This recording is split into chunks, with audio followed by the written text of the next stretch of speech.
What is up, Mets fans? Welcome back to another episode of the Mets'd podcast. All right, the good vibes. Just slow down a little bit now. We can actually talk about what's going on in the Mets world without being like, we win again. Tough to lose a series and lose on two walk-off home runs from very unlikely candidates. But hey, that's what happens. Mets fall to, I believe, 59 and 72 on the season. Got a lot to talk about before we get going into it. Make sure you are subscribed to the Mets'd podcast YouTube channel to see the video version of this. And if you're listening to us, we appreciate you. Apple Podcasts, Spotify, wherever it is, drop us a rating, drop us a review, download, and subscribe. At least this one ended early today. That's kind of how I feel. I mean, the series was kind of like get it over with quickly. The two losses were walk-off home runs. Like Friday was worse than Sunday, which is more of like a tooth and nail, like well-fought game. But this was a good reality check series, being like there were a few too many murmurs about a miracle wild card race. We said some of them. That was our YouTube title last time, and it performed incredibly well. But it was never even relatively realistic whatsoever. So after this, you're like, okay, cool. Lost 2 games, 1-1, whatever. Nolan McLean pitched well. Carson Benge played well.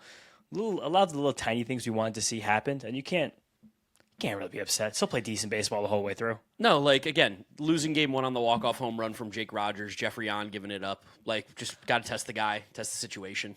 Could we just do an early media Marvel? Going to be a quick jump around episode. Oh, is it going to be the about that he celebrated and then gave up the walk-off home run, but it was a completely different hitter on a different side of the plate? Yeah, 100%. I'm going to get the tweet right now. Sam Newman of Awful Announcing posted it. So it was from BR Betting. Jeffrey Yon did his celebration on a ball, then gave up a walk-off homer. And it was not the same batter. It was a lefty versus a righty. It was a completely different human being. It's getting ridiculous that we keep trying to, not we, of course not we. Not but us. The people in the world are trying to dunk on Jeffrey Yon because it gives you very, very easy clicks. Yeah, mark out his jersey. I saw a Jeffrey Yon jersey in the park last week, so the Mets fans are coming out for Jeffrey Yon, and they should be, because he's going to be here for the next half decade, so we got to support the guy. Yeah, he's not going anywhere. And I thought it was honestly nice. Again, this time of year, we've talked about being much more concerned with development than actually managing to win games. I think this series, if you managed it with a full-on intention of winning a game, you might have swept the series, honestly. I agree, yeah. But in this series, that game on Friday, you're trying to push Sean Manaea through 6. He gives up the 3rd home run of the inning. That usually won't happen. You're like, Jeffrey Yon, let's see what you have in the 9th inning. Gives up walk-off homer. Kodasenga, can you do back-to-back days? Gives off a walk-off homer. Christian So it's Scott, even in game 2, like they pushed him to his limit. And he couldn't even get through the inning. Was that Pintaro or Lavender that got him Pintaro. out? Pintaro, yeah. So it's just, this team is right now managing for development. We have someone in the front office as the literal manager in the dugout. And you see these things when you lose these tooth and nail games. Yeah, and it doesn't bother me at all. Not in the slightest. Like, I would have loved to have won these games. It'd be really cool to be 61 and 69, I think we would be right now, technically, if we won those games. 8 games under 500, we would have gotten real tingly and started to feel a little warm inside. But at the same time, let's be realistic. It would take a miracle for anything for this team to happen positively towards a playoff berth, which is not happening. Yeah, it's fine. It's really so okay if that's not happening. That's not what we're focused on. We got to be focused on elements of next season. We've been trying to bring that into these last few podcasts. To think about something for next season, I don't even know. Again, we're going away from the games quickly. We're going to build. Yeah. We're going to keep going back to and building with the games, but using the storylines off them. Great weekend from Bo Bichette. Yes. And I think that was overshadowed by a huge story that came out on Friday from John Heyman, a report at least, that Bo Bichette, I think he said there was like a 0% chance he was opting out of his contract. Which that surely can't be true. That feels like not even remotely true at all. I wish the Post Plus we could have, plugged that one more time for them and gotten in for free for you guys. But I mean, I think that it's probably more 50-50. I know we've talked about it that we think Bo will still opt out because the free agent market's so weak, and the fact that he is playing a really good third base. I think most people think that the bat's going to bounce back, so it's not really like this is the Bo Bichette that he is. This is just a version of him that we're seeing currently, and that good third base defense will be valuable. He made some great plays in this series too at the position. I can't believe how confident I am at third base. I don't feel the same at the plate, but that's just the Bo Bichette experience. I mean, even with an offer on Sunday, his WRC plus dipped just below 100. He still has 707 OPS. He's still having, I think the quality of his at-bats are significantly improved lately. I also think we're at the spot, and we've come together on this, that in or out, I'm cool. Yeah, I think there's a world where the Mets are better with him than without him next year, especially considering who's going to play third base. Even though Brett Beatty had a nice weekend, I don't think we can do that anymore. I don't think we can play the Brett Beatty for 400 plate appearances in a season card again. Where at the same time, people are like, I hope he opts out. No way he should be paid $40 million. I'm like, I'm totally okay with that, but I don't really care so much about the dollar per war for a Bo Bichette opt-in. If he winds up being a 4-win player, which if he hits back to his career norms and plays this level of defense, he'll be about a 4-win player. That'd be awesome. I don't give a shit how much money we're paying him. It's not my money. I never understood Mets fans who care about the money. I so could not care less about the money, which is also funny because we talked about the Pete Alonso contract, but there's a process. Process-wise, of course, but money-wise, I don't give a shit. And looking back on the now, both of us would have said, yeah, probably should have just given it to him. He's so hot right now, he might drag the Orioles to the playoffs. Him and Shane Baz by themselves, which is very funny to think about at this moment in time. But this is a funny situation with Bo Bichette. I'm sure we're going to do a bunch more content on the Bo situation over the next probably not the next few weeks, but more so next month. Yeah. It's just a world where I'm so incredibly comfortable with either outcome. That's nice. I think if you definitely have to ask me, I'm preferring he opts in. I think I would prefer he opts in too right now, but also at the same time, like you said, if he opt out, I'd be like, okay, let's go find the next guy then. I'd be like, good for you. I also think it is funny. Like I tweeted about it this weekend that I hope he opts in. It'd be good. I said it'd be good news for the Mets if Bo opted in. And there are still a lot of the people being like, isn't he terrible at third base? But like, no, that was just highlights that went out in March. He's fine now. That we help perpetuate, but still. Of course. And he was terrible in March. He had definitely the bad first month, and now he's fine. He could get a nice contract if he opted out. He played mostly very good ball this weekend. He's hitting the ball very hard, very consistently.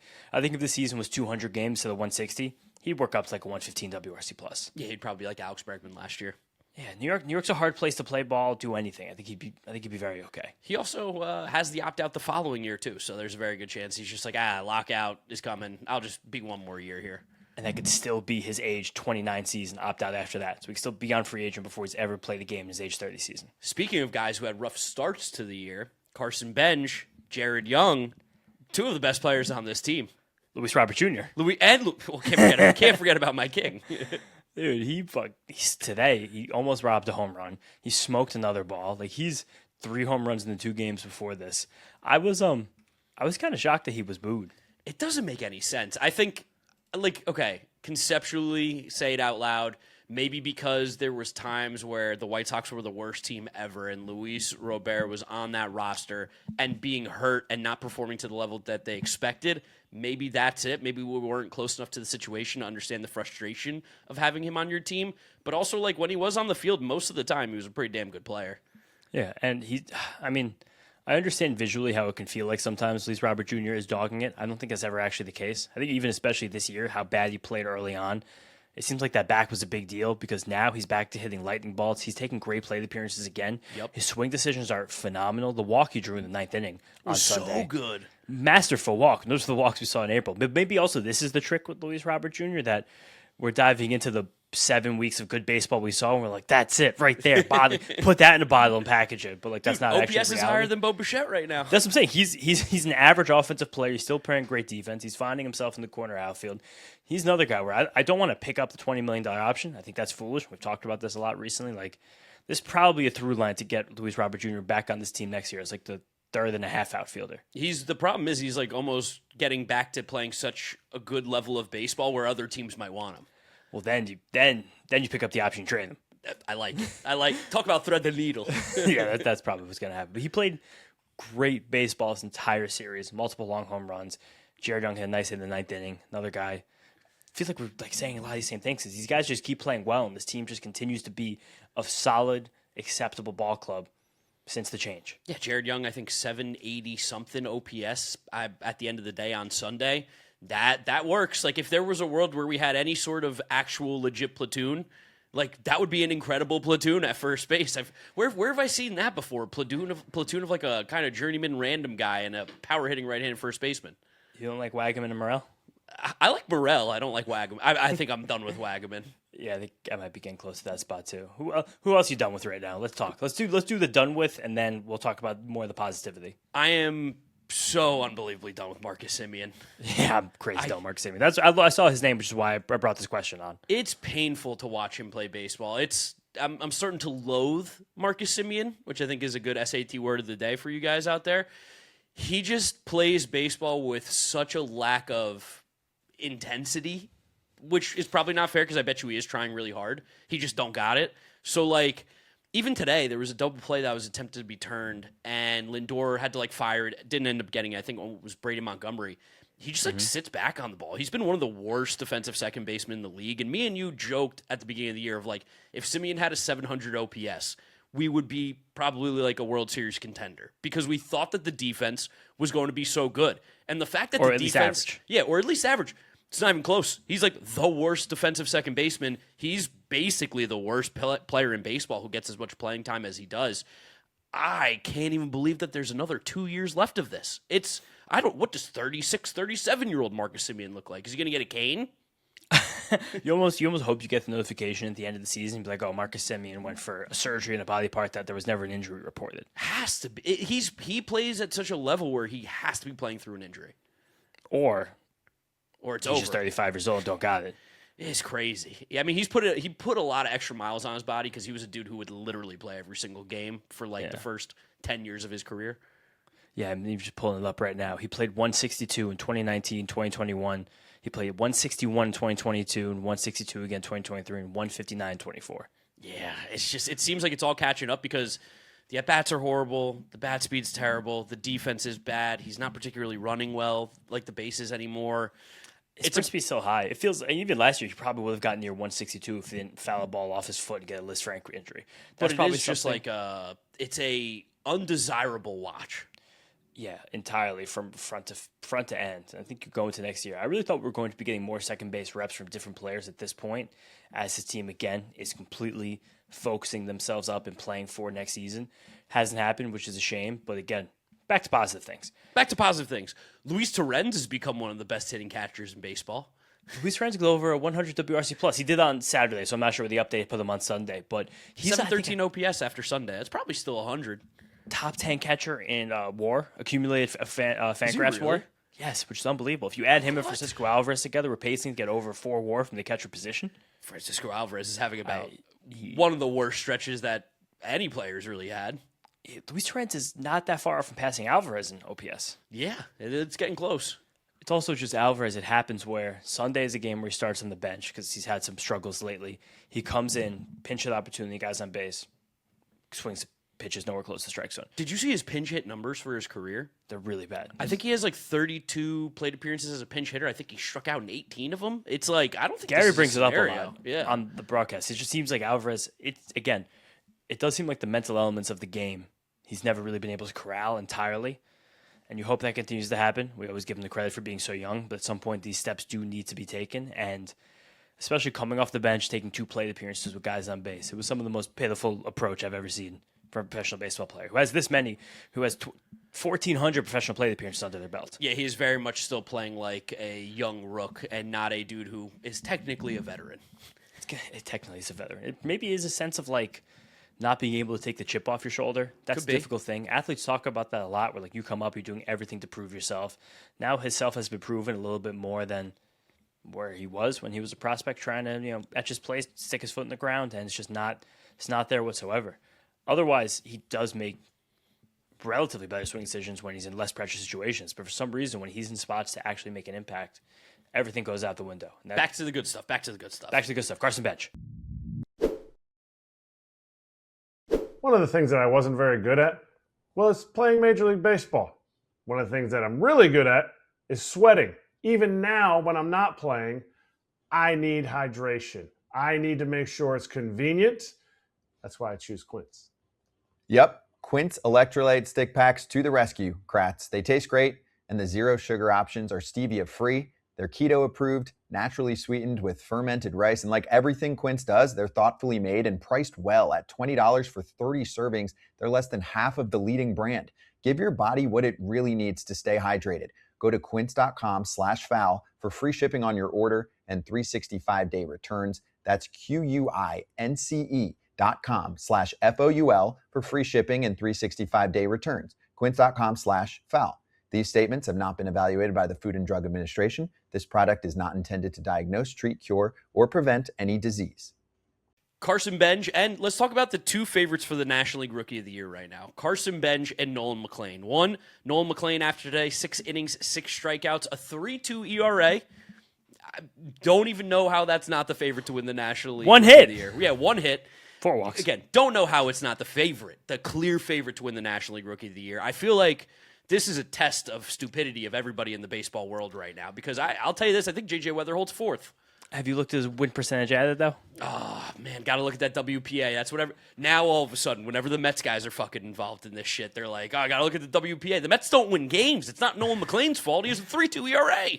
No, I do like that a lot of other people in the Mets world are now like coming on, like supporting this a lot. I saw Abby Mastracco write a piece about it in the Daily News about how why is he not being more seriously considered. Ryan Finkelstein talked about it on Locked On Mets too. It's just like there's no reason why with these stats, especially where they're trending. Yeah. It's funny that Nolan McLean hasn't been that sharp. Like his underlying stats are good, they're not great. But he goes out there every single 5 days and he pitches his fucking balls off. And how low can his ERA get before it has to be seriously considered? There will be some pullback. There's no way he ends the season with like an ERA under 3. Probably not, yeah. I just to get 180 innings with 200 strikeouts and a 3.4 ERA. I feel like should blatantly be the rookie of the year when there's not another really, really strong candidate in the league. So when you look at National League ERAs after today, Nolan McLean is 8th at 3.21. The guys ahead of him would be Robbie Ray, Christopher Sanchez, Eduardo Rodriguez, Yamamoto. Ray. Yeah, Robbie Ray, 3.2 ERA in 137 innings. Sneaky. Yamamoto, Burns, Sale, Mizorowski. I mean, so he's been one of the 10 best pitchers in the entire National League. And right now it seems like he's 4th in the Rookie of the Year voting amongst the public. I still don't know if he is. I feel like the way that the speak about it has gone in the last week, how it's become much more part of the conversation, this Rookie of the Year balloting, I feel like he's moving up a little bit. Even the fact that we talked about last week, I bet him for 30-1. He was 18-1 by Thursday. Devastating. Yeah, so there is some positive momentum here for Nolan McLean, and the way he continues to pitch, which is our point the entire time. If he hits these certain benchmarks of stats, he's very, very much on pace to hit. While he isn't even pitching his best, he's not sharp at all anytime out there. Even on Sunday, he wasn't sharp at all. He couldn't hit anything. He was hitting some nasty spots with that backdoor sweep. He was getting that the fastball. problem? Maybe.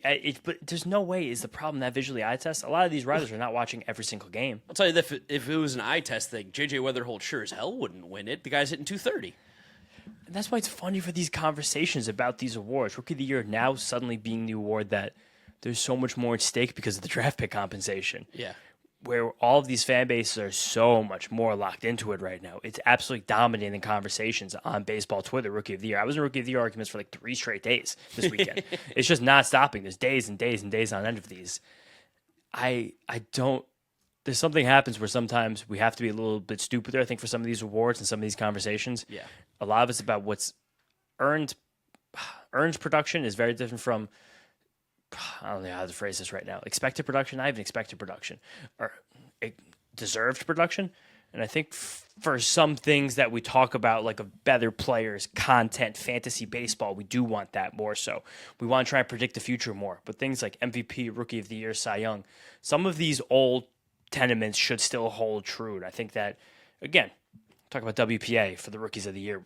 And I think we're losing the bit. plot, yeah. Yeah, we're talking, again, J.J. Weatherholt's, the one thing he has, and it's damn true, is that he might be one of the 10 best defenders in Major League Baseball, if not one of the 5 best. For sure. And that is second in and of itself, but you can't hand the guy the award because of that when there's other good competitors. When he is a similar base runner to Carson Benge more stolen bases in less plate appearances, just so everybody knows. Carson Benge has a higher batting average, a higher slug, a higher WRC plus, a higher OPS, a better offensive player. I didn't realize we were voting for the Gold Glove for the Rookie of the Year.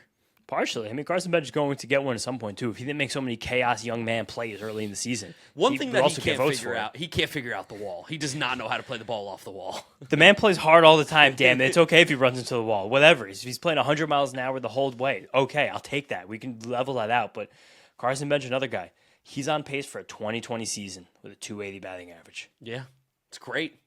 It's very difficult to not more seriously consider guys with those kind of stats for the award. And Sal Stewart's doing the same thing. He's going to have 115 RBIs and 30 home runs. Yeah, like I think if we're going to have like you said, the stupid conversation, honestly, it really should be Sal Stewart versus Nolan McLean. I said that literally on Twitter this past week. I was like, all the points going on right now and everything on the sports books right now that remain unnamed, they're telling us that it's Sal Stewart versus J.J. Weatherholt with Nolan McLean and Carson Benge pushing up kind of slowly as we go along, 10-1, 15-1 versus 2 guys who are a bit of a toss-up right now. Everything Sal Stewart is doing from a hitting perspective is where is where Nolan McLean's doing it right now from a pitching perspective. And Sal Stewart has things working against him from the advanced day of the conversations that we give Weatherholt the credit for, like an unbelievably easy home ballpark factor. Where his WRC plus and JJ Weatherholt's WRC plus not very different. Carson Benge's is better than both of them. It's the same now. It's the same now. Benge and Stewart are 114. Weatherholt's 107 at the moment.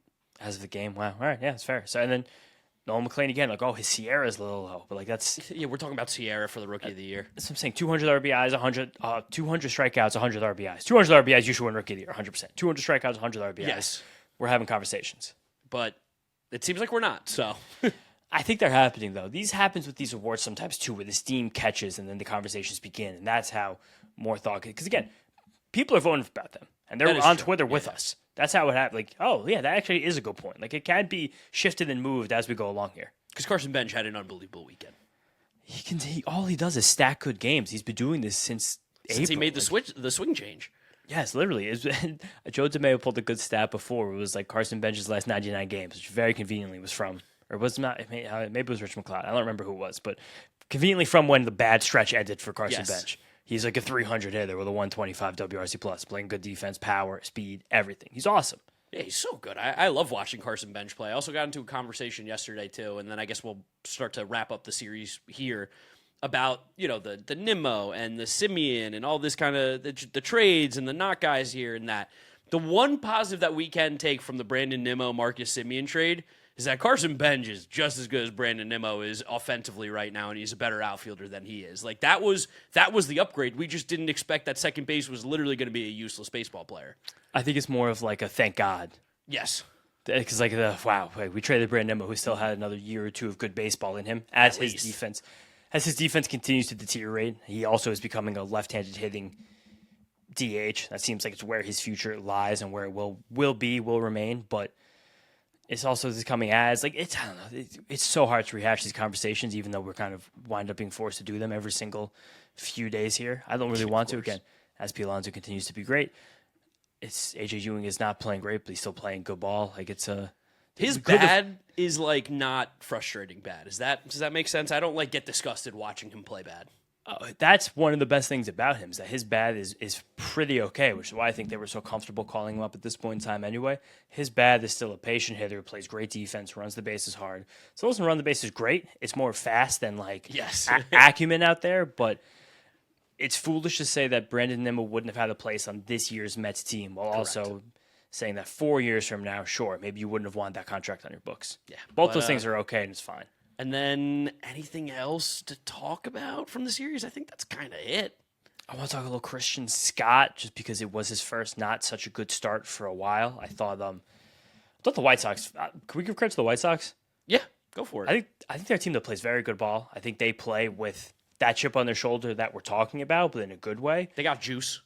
They play until that whistle, like to use a football term.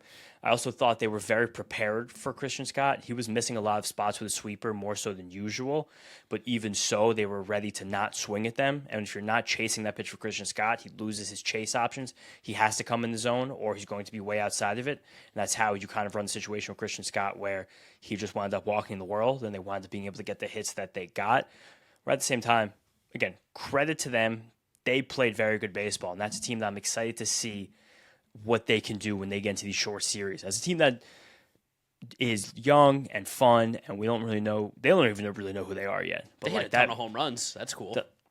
Tons of home runs. And like that Antonacci, it was like fifth inning. It was as Ron was doing his Great Migration talk on Sunday, where McLean nailed him, I think 0-2 with a couple nice spots, and then he just flipped the ankle out there for the back foot curveball. Yep. And took a hit by pitch when he was dead in the count. He had no clue right there. And like those are the little things that help a team like this win their ball games, win their division, hopefully win a playoff series. Even like Miguel Vargas against Christian Scott. He walked like 3 times against him. He's like, I'm not going to swing at that sweeper. I don't care how many times you throw it. I'm not swinging against that pitch. One hot take, and this doesn't change how I feel about him as a player. I was thoroughly unimpressed with Murakami. Why? Describe why. Just so many holes in his swing. There are, and I think they probably will be discovered. I mean, he obviously the power is insane, like no doubt about that. I'm not going to say that Murakami's a bad player by any means. I wish he was the New York Mets first baseman, but also at the same time, like I in the craziest way ever, I had no fear when he was up at the plate right now. His glasses were sick. Dude's got swag. he's big time dripped out. Yes. And he will have a place in this league forever. I Yes. do wonder though if we've already seen the best 3 months of his career. There's a chance. I And think even there's if that is definitely true, a like chance. it's difficult for any player to match what he did this year from April through June. Yeah, it was unbelievable. Ever. The guy, 20 home run. Yeah. guy was literally playing on like an all-time pace. Yeah. No, this is I don't know. This is what this Mets team is right now. This is fun. La-di-da. Walk around. Watch the guys play. I loved watching Austin Warren back in the mound again. Yes. Seeing Kodai Senga thrown into the fire back-to-back days. And I just see him try and work through it.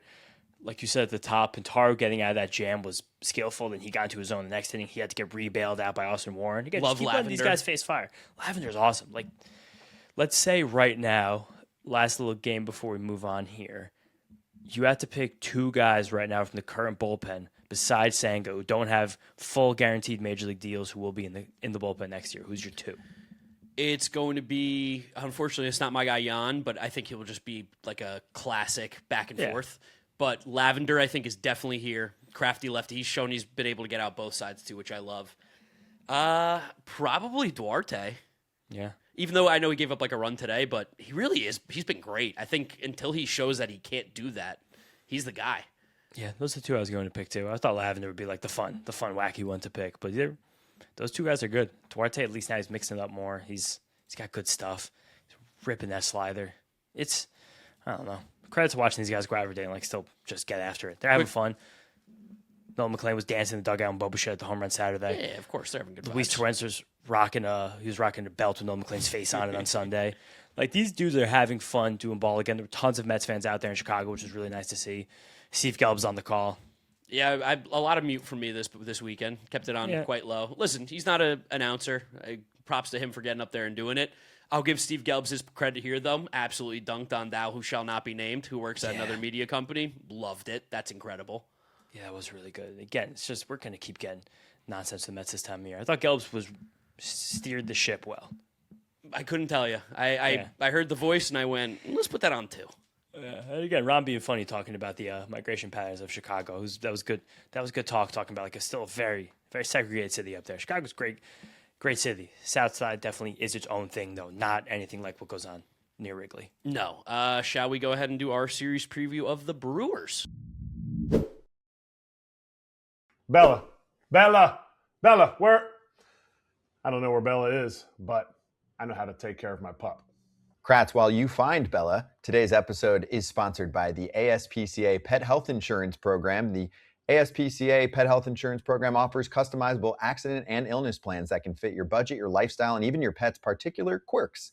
Because let's be honest, vet bills can add up fast. And when it's time to submit a claim, it's easy. Just use their app and receive reimbursement for eligible vet bills directly into your bank account so you can get back to focusing on what really matters, your pet.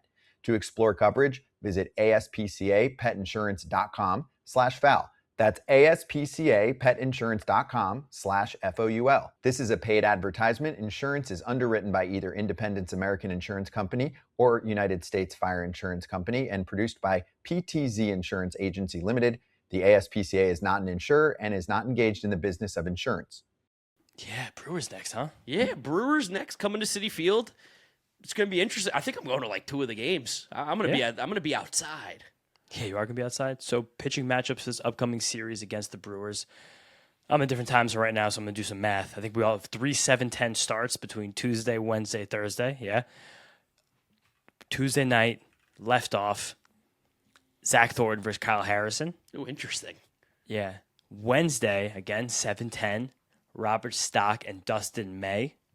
Okay. And then Thursday, nightcap to end it with an off day. No off day because we're homestand. Oh, jeez, it's going to be a late podcast.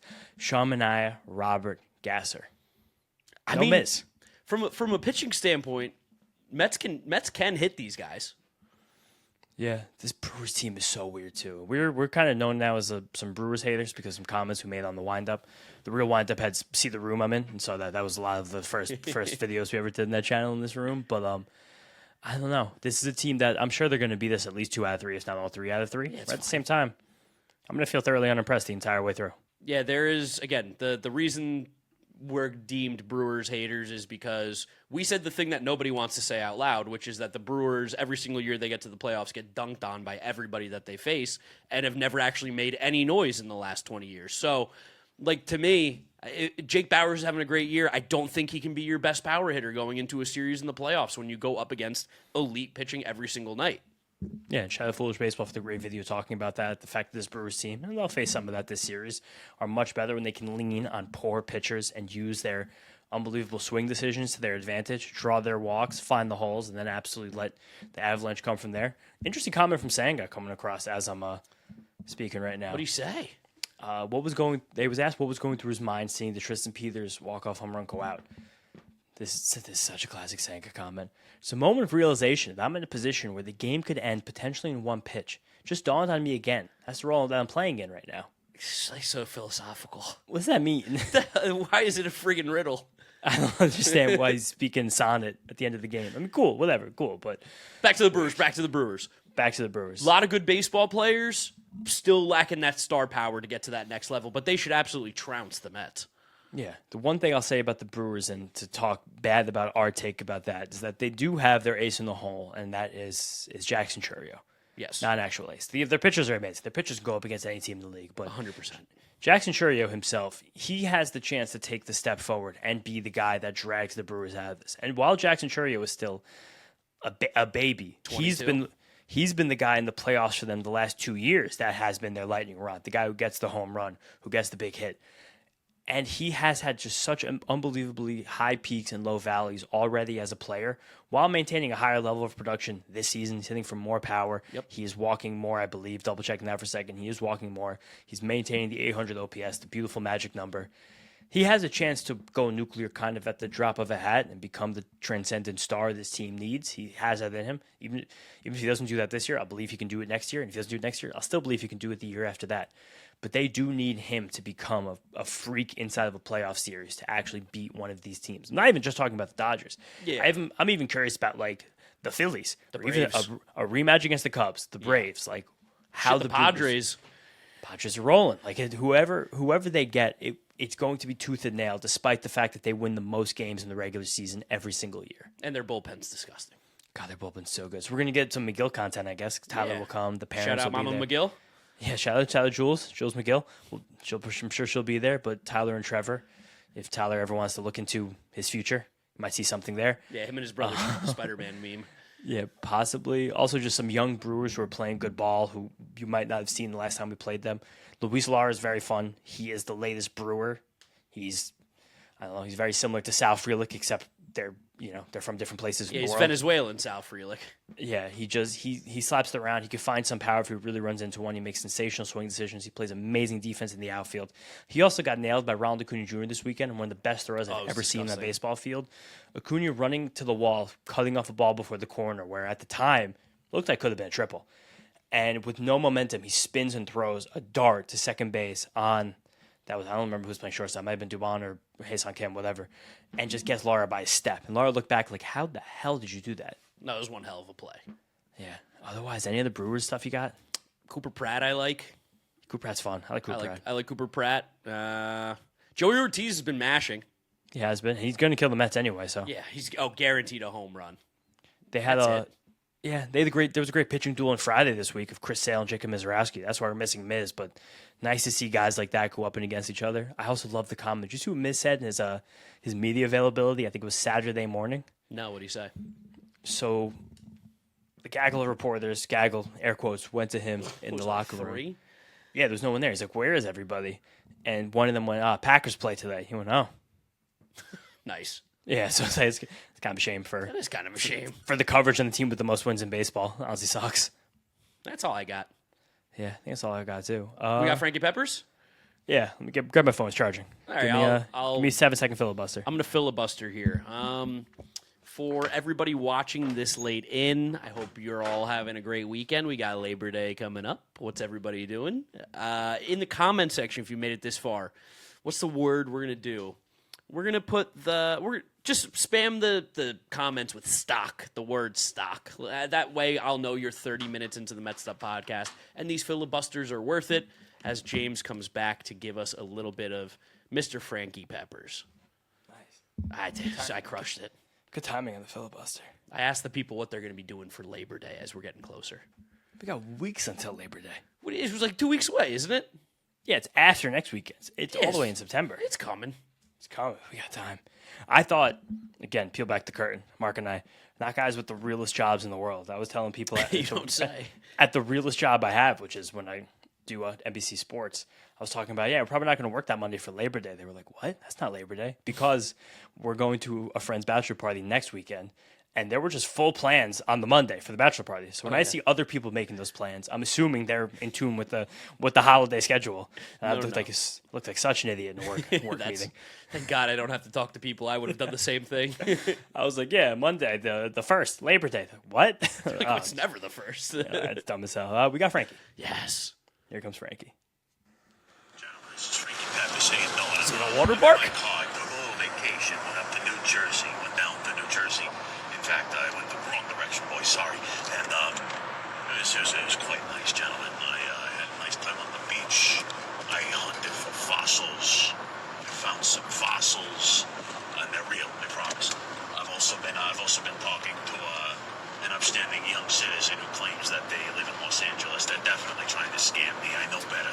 So my hot take, gentlemen, is that you should go on vacation, not watch the Mets, and mess with scammers instead. And my question to you, gentlemen, is have you ever messed with a scammer before? Because if not, you should certainly try. Okay, gentlemen, take care. I'll talk to you soon. Let's go, Mets. I have a good. My favorite thing to do for those scam phone calls is I like to whisper very, very, very low into the phone, and they get so fucking mad. Like I've gotten cursed out by whoever the scam callers are because I'll just like that into the phone, and then they scream like answer, and I'm like, hang up on me, go for it. I can't say I recall any time like actually messing with a scammer. Besides, again, keeping a telemarketer on the phone for way too long. It's either that or you hit him with the air horn, and then it's a good day. Yeah, lying about my name. I'll also say, guys, I'm out. I'm across the pond right now. I was at a show in England this weekend in London, and baseball's growing because there was a shocking amount of people wearing baseball clothes at this show. Now, how many of them knew what they were wearing? The two I talked to, only one did, kind of. I went up to a Mets guy, be like, oh, rocking a Mets hat. He goes, what are the Mets? It's the wind-up difference. It's because we gave Kieran a signed Jake Cronenworth jersey. That's what's growing the game. I saw Zach Greinke alternate old school Astros orange jersey. I don't know how many of those there are in Houston. Not many in the entire world. I saw the actual absolute Red Sox 2004 World Series shirt, which if you guys remember it at the time, it was the gray shirt with like the logo stuff at the top right here, just on like across the breast, and like the rest of the shirt was a pure gray shirt. Nice to see Mets hats in the wild, and people be like, I'm wearing a Mets hat for fashion. That's the London series right there. I think that's all that is. It probably is. The hat just has passed around all over for the last 2 years. But that's all we got for you guys. Thank you for listening. Thank you for watching. Make sure you're subscribed to Mets'd over on YouTube. If you're listening to us, Apple Podcasts, Spotify, Google, drop us a rating, drop us a review, download, and subscribe. You can follow James on social media at James Shiano. I'm Draftneck Mark. We'll catch you guys on the next one. Peace out. Peace out, guys. Go Mets.